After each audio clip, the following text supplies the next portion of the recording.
आज मुरली का सार है। मीठे बच्चे जी मीठे बाबा। बाबा कहते बाप आए हैं सबके दुख हर कर सुख देने, इसलिए तुम दुख हरता के बच्चे किसी को भी दुख मत देना। पीछे 2-3 दिनों से बाबा लगातार कह रहे हैं बाप आए हैं, बाप आए हैं मुरली के सार में। यानी कि हम आत्माओं का पिता आया है कुछ स्पेशल करने। बाबा ये एहसास दिलवा रहे हैं। तो आज बाबा ने क्या कहा, क्या स्पेशल करने? सबके दुख हर कर सुख देने। दुख हरना किसको कहेंगे? क्या सभी ब्राह्मण बच्चों के दुख समाप्त हो गए हैं? अगर नहीं हुए तो फिर बाबा दुख हरने कैसे आया है? और बाबा तो कह रहा है मैं दुख हरता हूँ।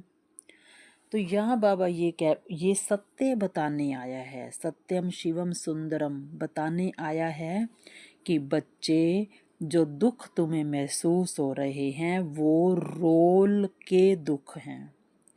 वो तुम आत्माएं सोई हुई हो, तुम्हारे अंदर जो ड्रामा चल रहा है, सपना चल रहा है, एक तरह से सपने के दुख हैं, लेकिन तुमने उसको अपना मान लिया है। ये एक तरह से 84 फिल्में चली हैं कल्प में।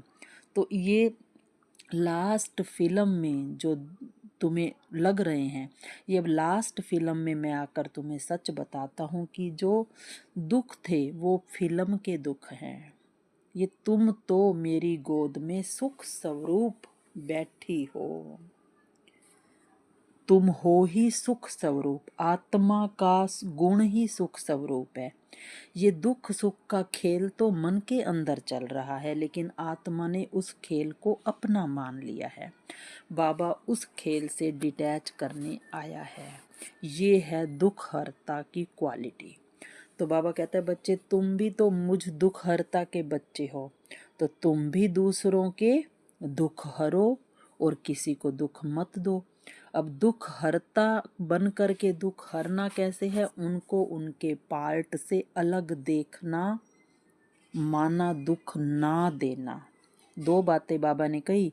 एक, दुख देना नहीं है, उनको पार्ट में मत देखना, रोल मत समझना, मूल स्वरूप में आत्मा देखना, माना दुख ना देना। और दुख हरता, उनको डिटैच करना,